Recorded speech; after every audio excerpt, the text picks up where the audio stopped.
ইসলামী শাসন না থাকার কারণে, কোরআনের শাসন না থাকার কারণে 54 বছর পার হয়ে গেছে, কিন্তু সমাজে শান্তি ফিরে আসে নাই, চুরি ডাকাতি জেনা ব্যভিচার বন্ধ হয় নাই। আমরা যদি বাংলাদেশের 54 বছরের ইতিহাস দেখি, বাংলাদেশের 54 বছরের ইতিহাসে সর্বপ্রথম রাষ্ট্র ক্ষমতা গ্রহণ করেছিলেন তাজউদ্দিন আহমদ।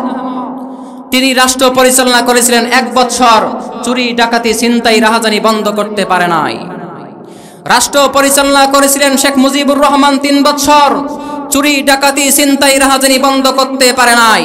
রাষ্ট্র পরিচালনা করেছিলেন ক্যাপ্টেন এম মনসুর আলী 3 বছর, চুরি ডাকাতি ছিনতাই রাহাজানি বন্ধ করতে পারে নাই।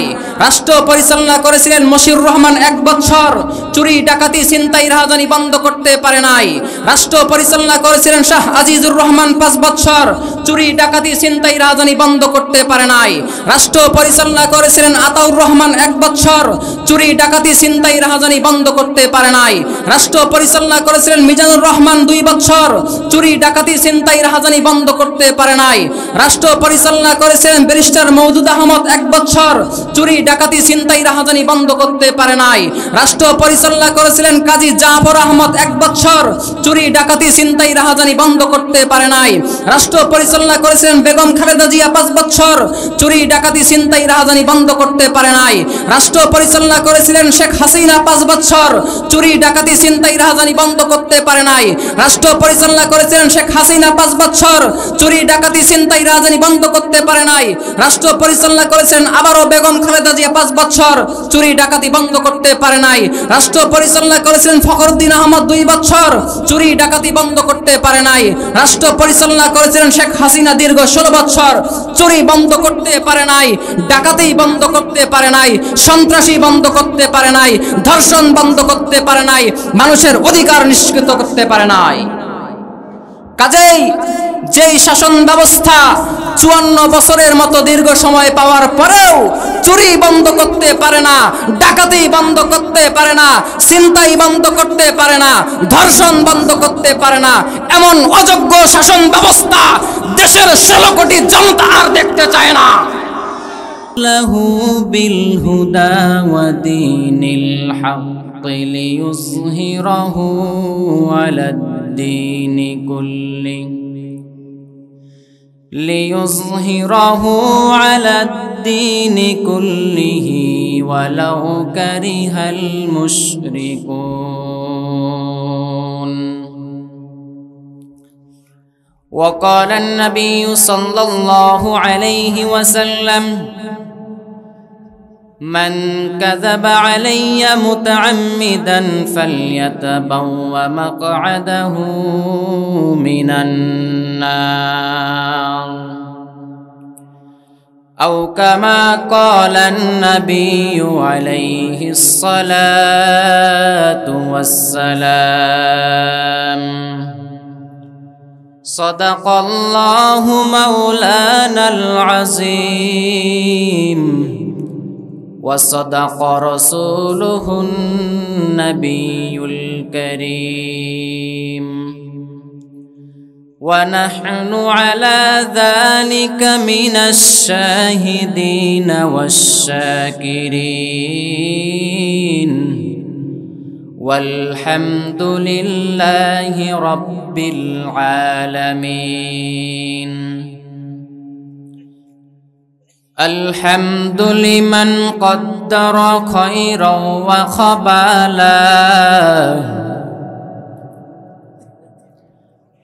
الحمد لمن قدر خيرا وخبالا والشكر لمن صور حسنا وجمالا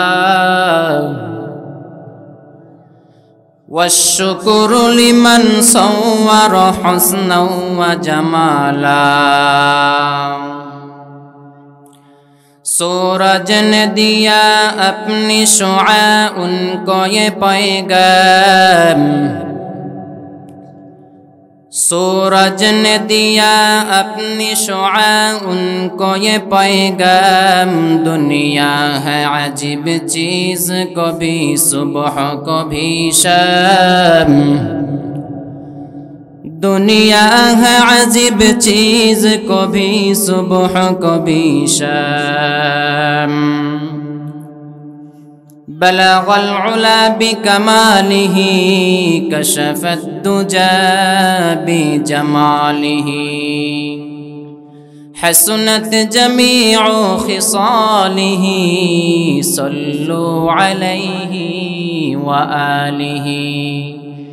সকলে মোহাব্বতের সহিত দরুদ ইব্রাহিম পাঠ করি। আল্লাহুম্মা সাল্লি আলা মুহাম্মাদিন ওয়া আলা আলি মুহাম্মাদ কামা সাল্লাইতা আলা ইব্রাহিম ওয়া আলা আলি ইব্রাহিম ইন্নাকা হামিদুম মাজিদ। আল্লাহ রাসূল সাল্লাল্লাহু আলাইহি ওয়াসাল্লাম একটি হাদিসের মধ্যে ইরশাদ করেন, আল্লাহ রসুল বলেন, মান সাল্লা আলাইয়া ওয়াহিদাতান সাল্লাল্লাহু আলাইহি আশরা। অর্থাৎ যে ব্যক্তি আমি রসুলের প্রতি একবার দরুদ প্রেরণ করল, আল্লাহ তাআলা তার উপর 10টি রহমত বর্ষণ করবেন। এই জন্য মোহাব্বতের সহিত আমরা দরুদ ইব্রাহিম পাঠ করি। আল্লাহুম্মা বারিক আলা মুহাম্মাদিন ওয়া আলা আলি মুহাম্মাদ কামা বারাকতা আলা ইব্রাহিম ওয়া আলা আলি ইব্রাহিম ইন্নাকা হামিদুম মাজিদ। আলহামদুলিল্লাহ, শুরুতে সেই মহান পাক রব্বুল আলামিনের শুকরিয়া আদায় করি, যেই মহান পাক রব্বুল আলামিন আমাদেরকে সুস্থ রেখে সবল রেখে দ্বীনের নিসবতে কোরআনে পাকের মহব্বতে এই জান্নাতুল বাকিজায় আসার তৌফিক দিয়েছেন। এই জন্য সকলেই রব্বে কারিমের দরবারে শুকরিয়া জ্ঞাপন করি, সকলেই পড়ি আলহামদুলিল্লাহ। সংক্ষেপে দরুদ সালাম পেশ করি সেই মানবতার মহান দূতের ওপর, যার পদধূলিতে আমরা পেয়েছি ইসলাম।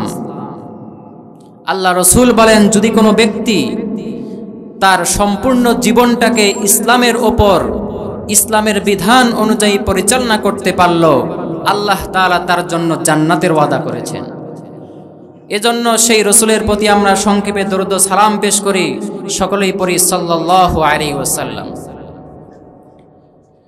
বাবুরহাট জামে মসজিদ ও যুব সমাজের উদ্যোগে আয়োজিত 2 দিন ব্যাপী ঐতিহাসিক তাফসিরুল কোরআন মাহফিলের প্রথম দিনের প্রথম অধিবেশনের শ্রদ্ধেয় সভাপতি, আমন্ত্রিত ওলামায়ে কেরাম এবং দেশের বিভিন্ন প্রান্ত থেকে আগত দিন প্রেমিক, কোরআন প্রেমিক, রসুল প্রেমিক মুসলমান ভাই ও বন্ধুগণ, পর্দার অন্তরালে অবস্থিতা শ্রদ্ধেয়া আবেদা সালেহা জাকেরা আমার মা ও বোনেরা, সকলকে জানাই আমার হৃদয়ের গহীন থেকে উষ্ণ মোবারকবাদ এবং অভিনন্দন।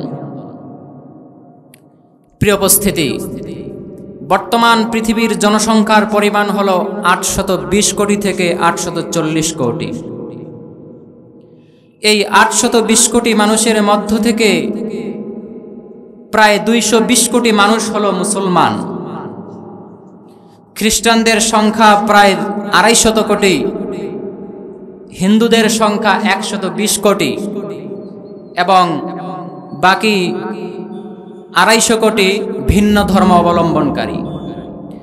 আল্লাহ তাআলার নাজিলকৃত কোরআনের 6666টি আয়াত এবং পয়গম্বর আলাইহিস সালাতু ওয়াস সালামের উপর নাজিলকৃত অসংখ্য আহাদিসে মুবারাকা যদি আমরা অধ্যয়ন করি, তাহলে আমরা একটি সিদ্ধান্তে উপনীত হতে পারি যে 820 কোটি মানুষের মধ্য থেকে 600 কোটি অমুসলিম যারা রয়েছেন তারা বিনা হিসেবে জাহান্নামে চলে যাবে। কারণ তাদের অপরাধ একটাই, তারা পরকালীন সফলতা অর্জন করার জন্য, তারা পরকালে নাজাত পাওয়ার জন্য ইসলামকে মাইনাস করে ভিন্ন কোনো ধর্মকে তারা জীবন ব্যবস্থা হিসেবে গ্রহণ করেছে। এখন এই 600 কোটি অমুসলিমকে যদি প্রশ্ন করা হয়, বলুন তো ইসলাম কাদের ধর্ম, তখন তারা সকলেই অকপটে একটি উত্তর দিবে, তারা বলবে ইসলাম হলো মুসলমানদের ধর্ম। আপনারা কি বলেন, ইসলাম কাদের ধর্ম? উত্তরটি কি আদৌ সঠিক হলো? আসুন কোরআনে কারিমকে জিজ্ঞাসা করি। আল্লাহ তাআলা সূরা আল ইমরানের 19 নম্বর আয়াতে ইরশাদ করেন, আল্লাহ তাআলা বলেন, ইন্নাদ-দীনা ইনদাল্লাহিল ইসলাম।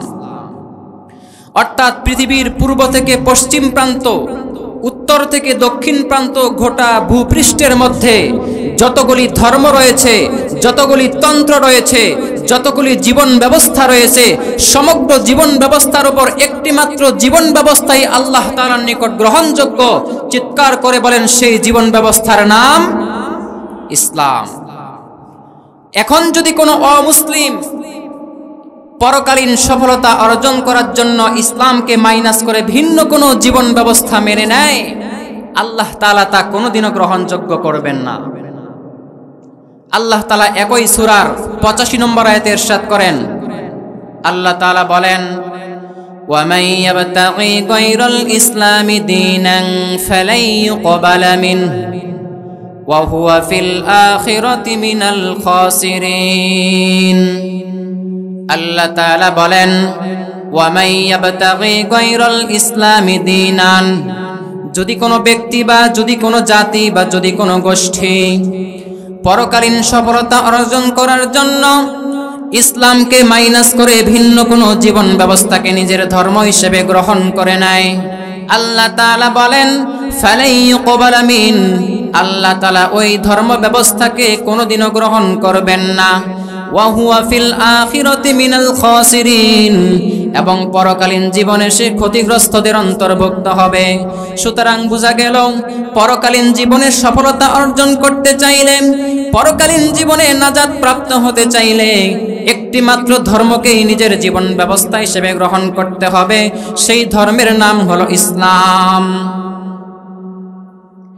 এখন যদি কোনো অমুসলিমকে বলা হয় মুহাম্মদ সাল্লাল্লাহু আলাইহি ওয়াসাল্লাম কাদের নবী, তারা পূর্বের ন্যায় এই প্রশ্নের জবাবও দিবে, তারা বলবে মুহাম্মদ সাল্লাল্লাহু আলাইহি ওয়াসাল্লাম মুসলমানদের নবী।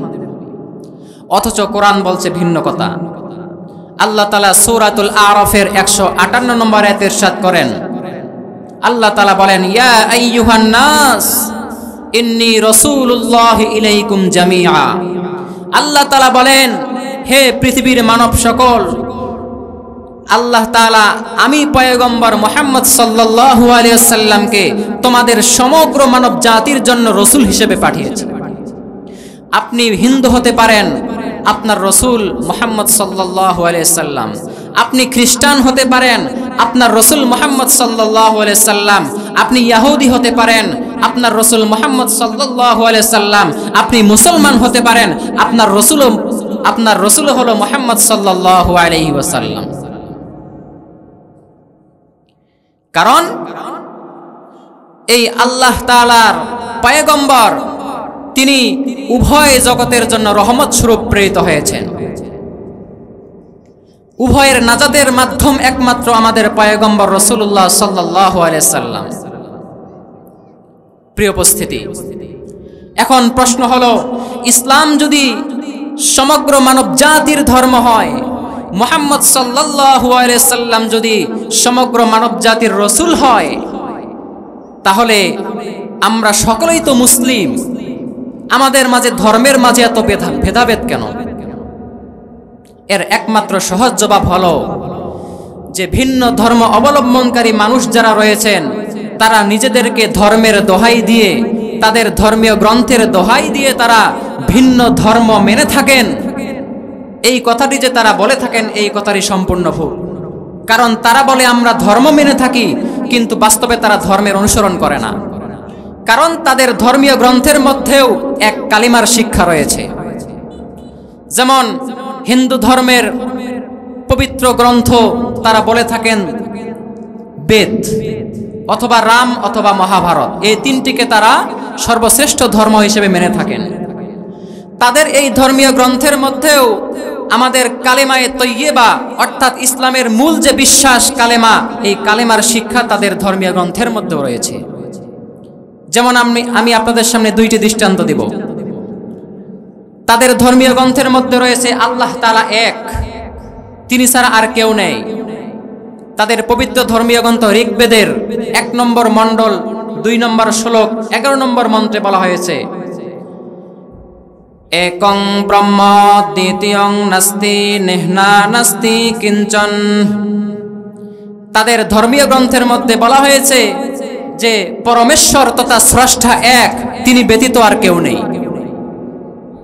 এই কথাটিও আমাদের পবিত্র ধর্মীয় গ্রন্থ আল কোরআনে কারিমে আল্লাহ তাআলা একটি ছোট্ট সূরা নাজিল করেছেন। সূরাটির নাম হলো সূরাতুল ইখলাস। এই সূরার মধ্যে আল্লাহ তাআলা ওই তাওহীদের শিক্ষা দিয়েছেন। আল্লাহ তাআলা বলেন, কুল হুয়াল্লাহু আহাদ।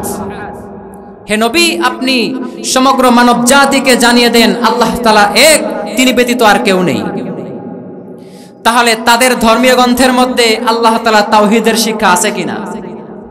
সময় সংক্ষিপ্ততার কারণে আমি পূর্ণ কালিমার শিক্ষাটা তাদের ধর্মীয় গ্রন্থের মধ্যে যে রয়েছে আমি উপস্থাপন করতে পারলাম না, শুধুমাত্র কালিমায়ে তাওহীদের মূল বিশ্বাসটি আপনাদের সামনে পেশ করলাম। তাহলে তাদের ধর্মীয় গ্রন্থের মধ্যেও যদি কালিমার শিক্ষা থাকে, তাহলে তারা মুসলমান কেন হচ্ছে না? তার একমাত্র উত্তর হলো তারা তাদের ধর্মীয় গ্রন্থের দোহাই দেয় ঠিক, কিন্তু ধর্মীয় গ্রন্থ অনুযায়ী তারা জীবনকে পরিচালনা করে না। এ কারণে আল্লাহ তাআলা এই ইসলামকে সর্বশ্রেষ্ঠ ধর্ম আখ্যায়িত করে বলেন, ওয়ামাই ইয়াবতাগি গায়রাল ইসলামি দীনা। যদি কোনো ব্যক্তি ইসলামকে মাইনাস করে ভিন্ন কোনো জীবন ব্যবস্থা মানতে চায়, সেই জীবন ব্যবস্থাকে আল্লাহ তাআলা কোনোদিনও গ্রহণ করবে না। প্রিয় উপস্থিতি, এই ইসলাম যে শ্রেষ্ঠ ধর্ম, এই ইসলামের মধ্যেই যে সমস্ত শান্তি নিহিত রয়েছে, সমগ্র মানব জাতির শান্তি নিহিত রয়েছে, এই মেসেজটি আল্লাহ তাআলা আরেকটি ছোট্ট সূরা নাজিল করে জানিয়ে দিয়েছেন। আল্লাহ তাআলা সূরাতুন নাসরের মধ্যে জানিয়ে দিয়েছেন। আল্লাহ তাআলা বলেন, ইজা জাআ নাসরুল্লাহি ওয়াল ফাত। আল্লাহ তাআলা বলেন, যখন আল্লাহ তাআলার পক্ষ থেকে বিজয় নেমে আসবে, ওয়া রাআইতান নাসা, হে রাসূল আপনি মানুষকে দেখবেন, ইয়াদখুলুনা ফি দীনিল্লাহি আফওয়াজা, সমগ্র মানুষ দলে দলে তারা ইসলামের মধ্যে প্রবেশ করতেছে। কারণ ইসলাম হলো একমাত্র নাজাতপ্রাপ্ত ধর্ম, ইসলাম হলো একমাত্র শ্রেষ্ঠ ধর্ম। এই কারণে আল্লাহ তাআলা ইসলামের উপরই বিজয়ের ওয়াদা করেছেন। এখন প্রশ্ন হলো, ইসলামের এই বিজয় কখন আসবে? আল্লাহ তাআলা এই ইসলামের বিজয় কখন দিবেন? এই সময়টি আল্লাহ তাআলা আরেকটি আয়াতের মধ্যে মেসেজ দিয়ে আল্লাহ তাআলা জানিয়ে দেন। সূরা নূরের মধ্যে আল্লাহ তাআলা এই মেসেজটি দিয়েছেন। সূরা নূরের 55 নম্বর আয়াতে আল্লাহ তাআলা ইরশাদ করেন, ওয়া'দাল্লাহুল লাযীনা আমানু মিনকুম ওয়া আমিলুস সালিহাত। আল্লাহ তাআলা মুসলমানদের উপর দুইটি ওয়াদা করেছেন। আল্লাহ তাআলা বলেন, হে মুসলমান, তোমরা যদি দুইটি শর্ত পূরণ করতে পারো, আমি আল্লাহ তাআলা ইসলামের বিজয় দান করব। আমি আল্লাহ তাআলা ইসলামকে পৃথিবীর সর্বশ্রেষ্ঠ ধর্ম হিসেবে সমগ্র মানব জাতির মাঝে প্রচার করে দেব। আল্লাহ তাআলা বলেন, সেই দুইটি আমল, ওয়া'দাল্লাহুল লাযীনা আমানু মিনকুম ওয়া আমিলুস সালিহাত। আল্লাহ তাআলা বলেন, 1 নম্বর শর্ত হলো আমিনু, তোমরা যদি সহি শুদ্ধভাবে ঈমান আনতে পারো। 2 নম্বর শর্ত হলো ওয়া আমিলুস সালিহাত, তোমরা যদি সৎকর্ম করতে পারো, তোমরা যদি নেক আমল করতে পারো। এই দুইটি শর্তের বিনিময়ে আল্লাহ তাআলা 3টি পুরস্কার দান করবেন।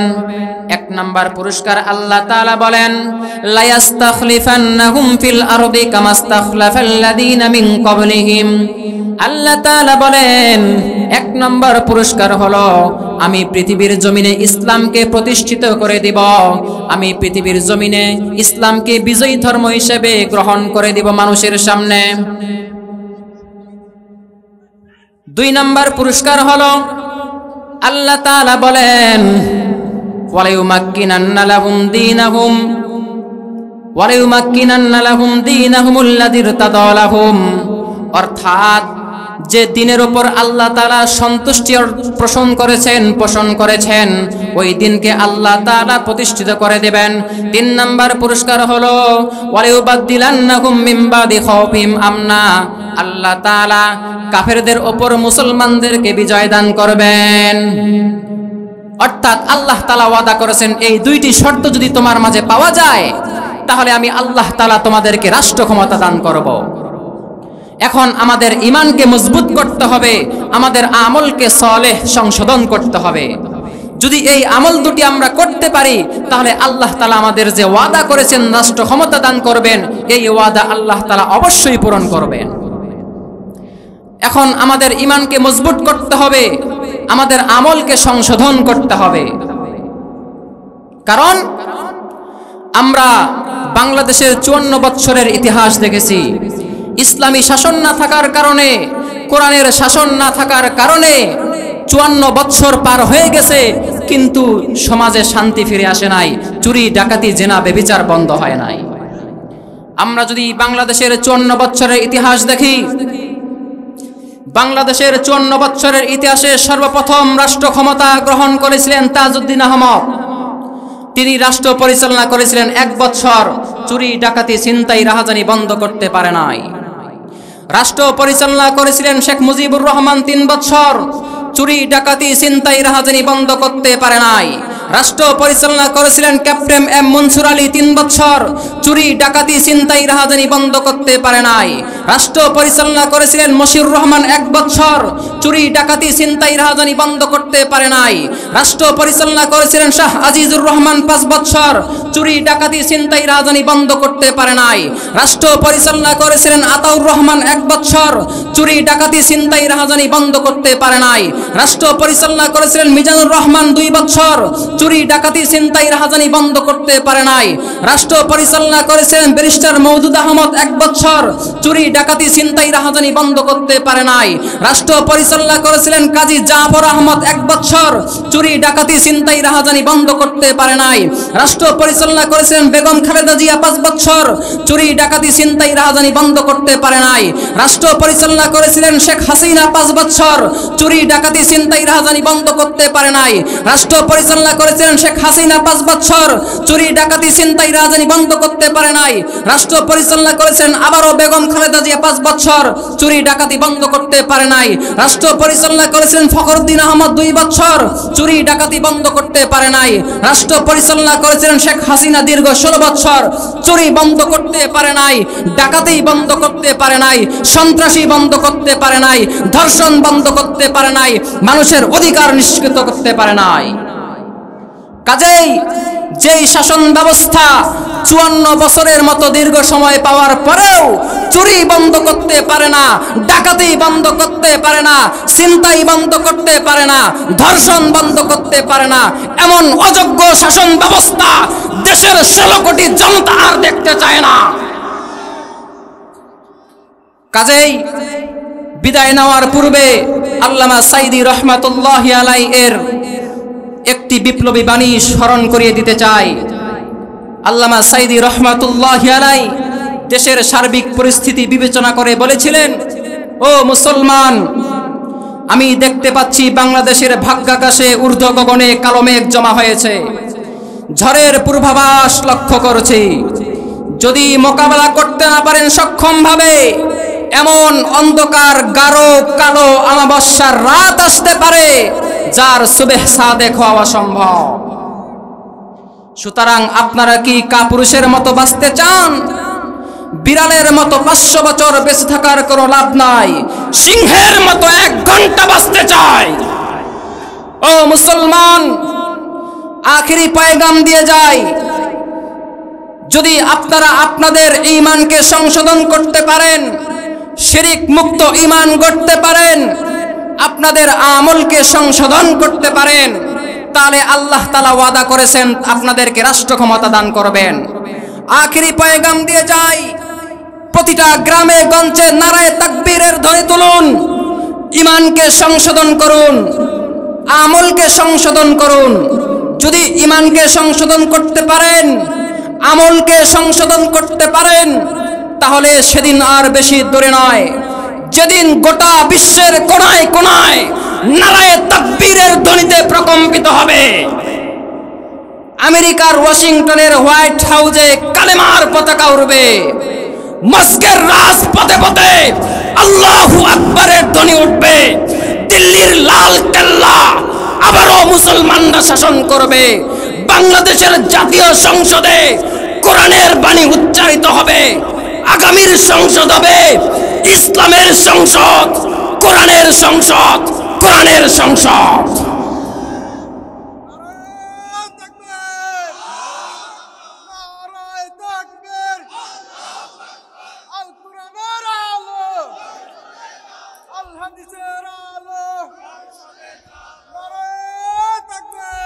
প্রিয় উপস্থিতি, সময় শেষ হয়ে গেছে। আপনাদের কাছে উদারত আহ্বান থাকলো, আমরা আমল করতেছি ঠিক, কিন্তু আমাদের আমলের মধ্যে নামাজ পড়ি কিন্তু বাহিরে বের হয়ে মিথ্যা কথা বলি, যাকাত দেই কিন্তু আমি সুদী কারবারে লিপ্ত, রমজান মাসে রোজা রাখি কিন্তু মিথ্যা গীবত শিকায়েত দ্বারা আমাদের আমল পরিপূর্ণ। এই আমল দ্বারা আল্লাহ তাআলা কশ্চিনকালেও রাষ্ট্র ক্ষমতা দান করবেন না। আল্লাহ তাআলার ওয়াদা তো সত্য কিনা? আল্লাহ তাআলা ওয়াদা সত্য না? আল্লাহ তাআলা ওয়াদা করেছেন আপনার ঈমানকে সংশোধন করতে পারলে, আপনার আমলকে সংশোধন করতে পারলে আল্লাহ তাআলা আপনাদেরকে রাষ্ট্র ক্ষমতা দান করবেন। সুতরাং আপনাদের কাছে উদাত্ত আহ্বান থাকলো, আসুন আমরা ঈমানকে মজবুত করি, আমাদের আমলকে সংশোধন করি এবং সর্বোপরি আমরা আল্লাহ তাআলার কাছে প্রার্থনা করি আল্লাহ তাআলা যেন আমাদের দেশকে ইসলামের দেশ হিসেবে কবুল করে নেন। ওয়া আখিরি দাওয়ানা আনিল হামদুলিল্লাহি রাব্বিল আলামিন। আসসালামু আলাইকুম ওয়া রাহমাতুল্লাহি ওয়া বারাকাতুহু।